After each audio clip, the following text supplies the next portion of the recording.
Les banques en font-elles suffisamment pour le climat? Ça se discute avec vous, Philippe Brassac, bonjour. Bonjour. Merci d'être là avec nous, directeur général du Crédit Agricole. Quand on écoute l'AIE, l'Agence internationale de l'énergie, elle nous dit que pour contenir l'augmentation des températures à 1,5 degré d'ici la fin du siècle, les banques doivent cesser d'investir dans les nouveaux projets pétroliers et gaziers. Pourquoi ne pas le faire? Pourquoi ne pas stopper tout de suite vos investissements dans tout ce qui est fossile, comme vous le réclament les ONG? Vous l'avez fait avec le charbon, pourquoi ne pas faire pareil pour le pétrole et le gaz? Alors, je réponds directement à votre question, mais je pense qu'il faut remettre cette révolution industrielle dans un cadre beaucoup plus global, parce qu'il faut à la fois faire apparaître le vert, il faut sortir du fossile, et il faut équiper toute la société. Donc, la seule question du fossile est une question partielle par rapport au sujet.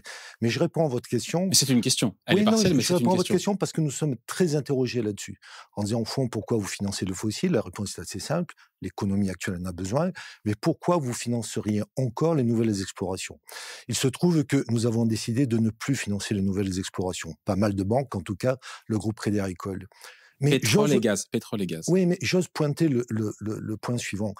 Comment se fait-il que la sphère publique soit pas plus claire là-dessus? Pourquoi c'est à moi, banquier, de déterminer si je dois financer Total ou d'autres sur de nouvelles explorations en Ouganda ou ailleurs? Pourquoi est-ce une question de conscience du banquier plutôt que d'un cadre directeur public qui dirait voilà ce qu'il faut faire, ne pas faire, parce qu'il faut faire attention de ne pas faire s'effondrer l'économie, ou bien on peut prendre le risque d'eux. Et je trouve que cette question unique sur les banques doivent s'engager fait apparaître une sorte de déficit ou de carence de cadre global dans Donc c'est la lequel on faute doit des tous autorités s'engager. publiques qui n'ont pas défini un cadre assez clair. Il manque un cadre suffisamment clair. Je pense que, par exemple, ce qui va être sorti dans le cadre de l'industrie verte est un cadre positif dans lequel il faut s'inscrire, mais on sort à peine de ce débat qui est, au fond, assez venimeux et qui consiste juste à dire voilà ce qu'il faut plus faire. Mais ne plus faire ne suffira pas. Il faut clairement dire en 2025, en 2030, comment la société devra fonctionner, quel sera le mix énergétique, et que tous les acteurs, les banques y compris bien sûr, mais que tous les acteurs s'engagent là-dedans. Donc pour l'instant, nous prenons par défaut cette option qui consiste à dire ok, on va plus financer les nouvelles explorations, mais c'est quand même curieux que ce ne soit pas validé par les autorités publiques dans le cadre d'un schéma directeur qui nous Ouais. rassurerait. Ce qui est intéressant, c'est que, et c'est ce que vous nous dites, c'est que vous financez finalement l'économie telle qu'elle est aujourd'hui. Bien sûr. Et donc ça signifie qu'elle est peut-être pas aussi assez verte. Et vos portefeuilles de crédit reflètent justement l'état de l'économie qui est encore, qu'on le déplore ou pas, carboné. Mais moi, je pense qu'il faut plus déplorer. Il faut constater qu'il faut décarboner l'économie. Elle s'est carbonée toute seule durant le XXe siècle. Ça n'a pas été un plan global. C'est l'économie qui, pendant des décennies, Puis est c'était pas devenue cher l'économie aussi. du carbone, Le fossile était pas absolument. cher. Les consommateurs, les industriels, les investisseurs. Bon, maintenant, il faut changer cela. La révolution du non carboné se fera. Le problème, c'est qu'elle sera beaucoup trop longue. Donc, il faut l'accélérer. Et l'accélérer, c'est d'abord financer et accélérer l'arrivée des énergies non carbonées, en tout cas les énergies non renouvelables, pardon, les ENR. En l'occurrence, ça se fait. Et d'ailleurs, on en parle très peu, mais la vraie difficulté aujourd'hui, c'est qu'il n'y a pas assez de gros projets. Les grands projets, L'argent, il est là, aujourd'hui, les financements sont ils là. sont tous financés, les grands projets, qu'ils soient solaires ou éoliens, onshore ou offshore. Les banquiers, les investisseurs, les asset managers Mm. se jettent dessus. Mais c'est Ça, c'est incompréhensible financé. de dire qu'il n'y a pas assez de projets. Comment on l'explique? Ça se comprend très bien, je pense au contraire. C'est-à-dire que cette affaire est très compliquée. On n'a pas fait l'industrie carbonée en 5 ans. Elle s'est faite en un siècle. Mm. Donc aujourd'hui, on a besoin, au fond, de cadres d'investissement pour toute la société et accélérer cela, c'est très compliqué. Dans le diagnostic de l'industrie verte, il y a cette idée qu'il manque de projets parce que des projets, c'est long. Et qu'on n'a plus en plus le temps d'attendre les équilibres de business model, que l'offre et la demande s'équilibrent. Il faut forcer la marche. Il faut plus respecter l'obsolescence technologique parce que ceux qui vont investir maintenant, dans 5 ans, ce sera obsolète. Eh bien, c'est pas grave. Il faut prendre des risques nouveaux. Et donc, cette accélération de l'arrivée des énergies renouvelables, c'est une aventure en tant que telle. Je voudrais quand même pointer le fait que la finance, de façon générale, et notamment la finance française, est totalement mobilisée là-dessus. Vous n'entendez d'ailleurs jamais la question posée, est-ce que vous avez suffisamment financé d'énergie renouvelable? On nous demande juste de nous retirer ou Ouais. de tirer le tapis sous les énergies fossiles en tant que telles. Ce que vous avez fait pour le Crédit Agricole. Ce qu'on n'a pas fait totalement, parce que la responsabilité, pour le Vous coup, me c'est dites, de continuer à je financer finance plus les nouveaux projets on finance gaziers plus et les pétroliers. nouvelles explorations, Ouais. ce qui, je le dis très à plat, est une prise de position, on va dire, quasiment commercial, réputationnel, parce qu'on est tellement agressé là-dessus qu'on s'est engagé à ne pas y aller. Mais je voudrais, en toute responsabilité, montrer que c'est quand même curieux qu'on laisse la sphère économique libérale. Nous, banquiers, on est censé financer tout ce qui n'est pas interdit et non pas commencer à décider ce qui est bien ou mal. Après, il y a un hit parade des pollueurs qui a été établi par Carbone 4 Finance, un genre assez sérieux. Et vous savez, j'étais un peu surpris, qui on trouve sur le podium? Pas Total Energy, mais 3 banques françaises, BNP Paribas, Société Générale et vous. Il est discutable, ce classement, pour vous, parce que vous ne polluez pas directement, vous ne faites que financer, je mets entre guillemets, des pollueurs. Mais écoutez, on prend tout simplement avec BNP Paribas Crédit Agricole la 9e et 10e banque au monde. Voilà. Crédit Agricole, c'est 2 000 milliards de bilan d'activités bancaires. Donc, nous avons énormément de clients, énormément d'activités. Et nous sommes, grosso modo, le financeur de 25% de l'économie française. Toute l'économie française. Celle des énergies renouvelables aujourd'hui, comme celle d'énergies qui ne le sont pas à l'instant.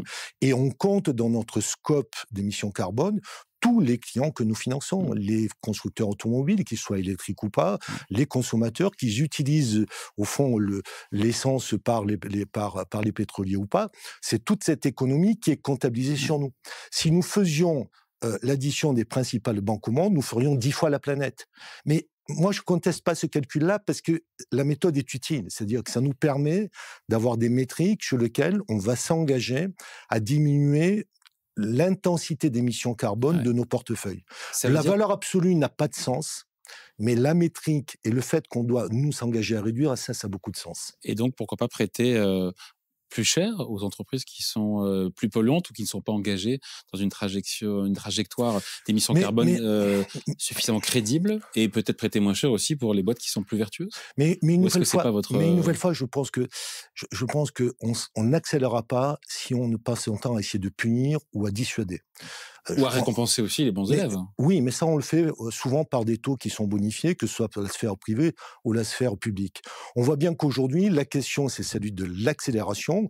Quand on s'est engagé, les banques françaises, Crédit Agricole a été une première au monde à le faire, en disant on ne va plus financer le charbon. Très bien, on ne finance plus le charbon. Et ça ne fait pas des énergies renouvelables pour autant.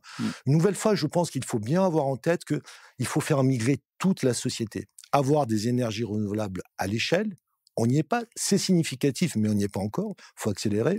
Il faut sortir du fossile, mais pas comme, des voleurs, en partant, en laissant tomber l'économie telle qu'elle est, en accompagnant les best practices, comme disaient les anglo-saxons. Pour 1 euro que vous financez dans les énergies fossiles, combien d'euros vous financez dans les énergies renouvelables? Est-ce que cette question a un sens d'ailleurs, et est-ce que vous avez des chiffres? Alors, ce qu'on a comme chiffre, c'est ce qu'on fait sur les énergies renouvelables, parce qu'on est loin d'être dans des choses symboliques. Le groupe Crédit Agricole, et je vais citer BNP Paribas, c'est aussi une très grande banque, il se trouve que quand vous prenez les obligations vertes, c'est-à-dire les émissions d'obligations qu'on fait sur le marché, pour que les très grandes entreprises puissent investir vers du vert, sur les 3 premières banques au monde, il y a 2 françaises, BNP Paribas et Groupe Crédit Agricole. On a participé en 2022 à l'arrangement de 35 milliards d'euros d'obligations vertes. Il se trouve que comme on ne parle pas du fossile, on nous dit c'est du greenwashing. C'est pas du greenwashing. Nous aidons dans les énergies renouvelables, au fond, à des investissements très importants vers l'équipement des très grandes entreprises. Est-ce que vous sentez, on finit là-dessus, que vos clients, notamment en particulier, vous demandent de plus en plus de mettre leur argent justement au service du climat et de projets vertueux? Est-ce que ça reste marginal? Je pense qu'il y a une dizaine d'années, la question climatique était encore une question qualifiée de façon péjorative d'écolo, au sens péjoratif du terme. Maintenant, c'est terminé. La société est convaincue en très grande majorité que cette question est centrale pour nous, pour nos enfants, pour les petits-enfants. Et donc, la société est non seulement convaincue, mais elle est anxieuse de cela. Le problème, c'est qu'on passe à une phase, si on ne donne pas le projet, à une phase qui est une phase un peu de colère sur nous-mêmes. Comment se fait-il qu'il y ait encore du pétrole, du gaz, qui investit, qui consomme cela? Donc vous attendez une vision politique? J'attends de driver vers les solutions. Mais ça existe. La question, c'est pas tellement de changer le logiciel, c'est qu'il faut se donner comme idée qu'il faut accélérer et arrêter de passer son temps de savoir, au fond, de culpabiliser ou des ménages, ou des professionnels, ou des entreprises, ou des banques, savoir mais comment se fait-il que vous êtes encore sur du financement en gaz ou pétrole, alors que la vraie question, c'est comment on transforme et on substitue ces énergies-là par d'autres types d'énergie. Et comment on accélère là-dessus. Absolument. Merci pour cet entretien, Philippe Brassac, directeur général du Crédit Agricole. Voilà, c'est la fin de Pourvu que ça dure, l'émission qui rend l'éco-responsable. Émission à voir ou revoir sur Public Sénat, en replay bien sûr sur publicsénat.fr. Rendez-vous dans 2 semaines.